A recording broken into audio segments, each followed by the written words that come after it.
2027 এইচএছৰ পৰীক্ষা নতুন নিয়মেৰে অনুষ্ঠিত কৰিব শিক্ষা সংসদে আৰু 2027 এইচএছৰ পৰীক্ষাত কম্পাৰ্টমেণ্টেল চাৰ্টেন ছাবজেক্টৰ পৰীক্ষা আৰু বেটাৰমেণ্টৰ পৰীক্ষাৰ সলনি এটা পৰীক্ষা অনুষ্ঠিত কৰা হ'ব আৰু এই পৰীক্ষাটো হ'ব স্পেচিয়েল এক্সাম আৰু এই স্পেচিয়েল এক্সামটো শিক্ষা সংসদে এইচএছৰ পৰীক্ষাৰ ফলাফল ঘোষণাৰ 2 মাহ পাছতে অনুষ্ঠিত কৰিব অৰ্থাৎ আকৌ এবাৰ পৰীক্ষা অনুষ্ঠিত কৰা হ'ব এইচএছৰ ফলাফল ঘোষণাৰ 2 মাহ পাছতে আৰু এই পৰীক্ষা দি যিসকল ছাত্ৰ ছাত্ৰী উত্তীৰ্ণ হ'ব সকলোকে ৰেগুলাৰ হিচাপে গণ্য কৰা হ'ব যদি কোনো ছাত্ৰ বা ছাত্ৰীয়ে এটা বা দুটা বিষয়ত অনুত্তীৰ্ণ হৈছিল প্ৰথম পৰীক্ষাৰ ফলাফলত তেনে ক্ষেত্ৰত তেওঁ এই স্পেচিয়েল এক্সামটো দিব পাৰিব বা যদি কোনো ছাত্ৰ বা ছাত্ৰীয়ে নিজৰ মাৰ্কছটোকে ইমপ্ৰুভ কৰিব বিচাৰিছে তেনে ক্ষেত্ৰত এই ছাত্ৰ বা ছাত্ৰীয়ে এই স্পেচিয়েল এক্সামটো দি উত্তীৰ্ণ হ'লে ৰেগুলাৰ হিচাপে তেওঁক গণ্য কৰা হ'ব এটা গুৰুত্বপূৰ্ণ খবৰ সকলো ছাত্ৰ ছাত্ৰীলৈ আপোনালোকে এই খবৰটো শ্বেয়াৰ কৰি দিব যে অহা বছৰৰ পৰা এইচএছৰ ফলাফলৰ মাৰ্কশ্বিটত আইপি বা এনআইপি আৰু উল্লেখ নাথাকিব আপোনালোকে জানে যিসকলে কম্পাৰ্টমেণ্টেল বেটাৰমেণ্ট বা চাৰ্টেন ছাবজেক্টৰ পৰীক্ষা দিয়ে বা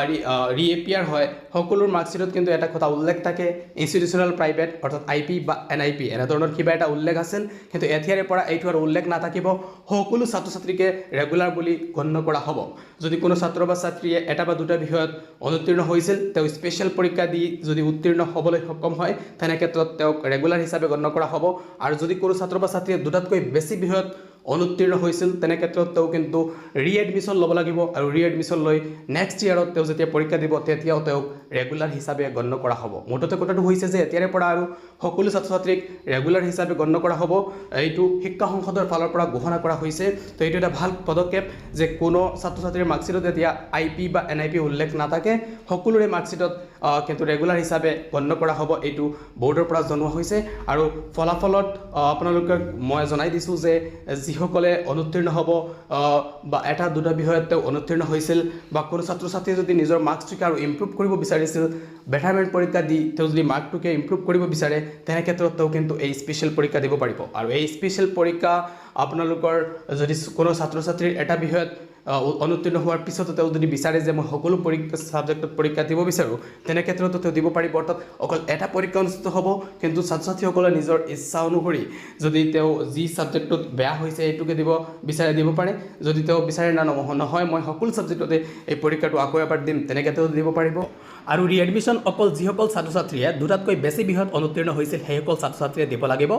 কিন্তু এইবাৰ ৰিএডমিশ্যনত এটা নতুন নিয়ম থাকিব যে ছাত্ৰ ছাত্ৰীসকলে যিকোনো বিদ্যালয়ৰ পৰা ৰিএডমিশ্যন ল'ব পাৰিব যি প্ৰতিষ্ঠানৰ পৰা তেওঁ অধ্যয়ন কৰিছিল সেই বিদ্যালয়তে যে নামভৰ্তি কৰিব লাগিব তেনেকুৱা কোনো বাধ্যবাধকতা নাথাকে যিকোনো বিদ্যালয়ৰ পৰা তেওঁ এইবাৰ ৰিএডমিশ্যন ল'ব পাৰিব ধৰক এখন গাঁৱৰ বিদ্যালয়ত যদি তেওঁ নামভৰ্তি কৰিব খুজিছে ইয়াৰ পৰাও ৰিএডমিশ্যন ল'ব পাৰিব আৰু নেক্সট ইয়াৰত তেওঁ পৰীক্ষা দি ৰেগুলাৰ ছাত্ৰ ছাত্ৰী হিচাপে উত্তীৰ্ণ হ'ব পাৰিব আমাৰ হাতত এই সন্দৰ্ভত শিক্ষা সংসদৰ অধ্যক্ষৰ মন্তব্য আছে মই আপোনালোকক মন্তব্যটো শুনাই লৈছোঁ 27 পৰীক্ষাৰ ৰিজাল্টত আইপি এনআইপি নাথাকে all students will be regular student এতিয়ালৈকে আমাৰ দুটা ব্যৱস্থা আছে পাঁচটা বিষয়তো পৰীক্ষা দিব পাৰে 6টা বিষয়তো পৰীক্ষা দিব পাৰে কিন্তু ৰিজাল্টটো 5টাৰ ওপৰত নিৰ্ভৰ কৰি দিয়া হয়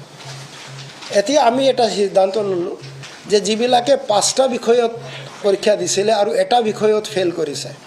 আৰু যিবিলাকে 6টাত দিছিলে আৰু 2টা বিষয়ত ফেইল কৰিছে তেওঁলোকে আকৌ ৰিএডমিশ্যন ল'ব নালাগে অহা 27ৰ পৰীক্ষাত তেওঁলোকে ৰেগুলাৰ কেণ্ডিডেট হিচাপে পৰীক্ষা দিব পাৰিব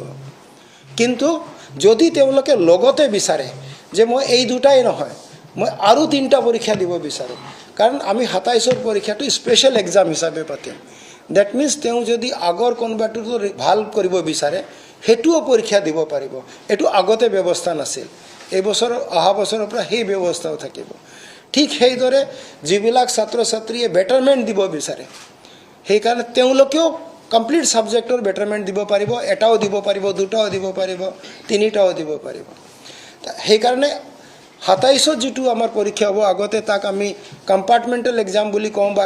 এটা বিষয়ত দিব পাৰে বুলি কৈছিলোঁ সেইটো এতিয়া সেইবিলাক ব্যৱস্থা নাথাকে everybody will B A special exam নামটো স্পেচিয়েল এক্সাম হ'ব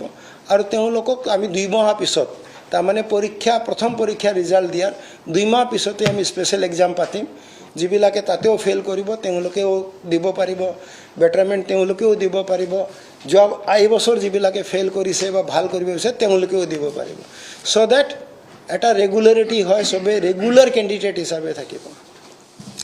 দুটাতকৈ যদি বেছি বিষয়ত ফেইল কৰে তেতিয়া তেওঁলোকে ৰিএডমিশ্যন ল'ব লাগিব ৰিএডমিশ্যন ল'লে তেওঁলোকে আকৌ পৰীক্ষা দিব পাৰে ৰিএডমিশ্যনৰ কাৰণে এটা পৰ্টেল আমি অহা 2 সপ্তাহৰ ভিতৰতে খুলি দিম যোনে যোনে ৰিএডমিশ্যন ল'ব বিচাৰে তাতে আমি আৰু এটা বাধ্যবাধকতা নাৰাখোঁ যে তেওঁ যিটো প্ৰতিষ্ঠানত আগতে পঢ়িছিলে সেই প্ৰতিষ্ঠানৰ পৰাই যে ৰিএডমিশ্যন ল'ব লাগিব তেনেকুৱা কোনো বাধ্যবাধকতা নাথাকে তেওঁ যিটো তেওঁ ভাল পায় যে মই নহয় মই এতিয়া ইয়াতে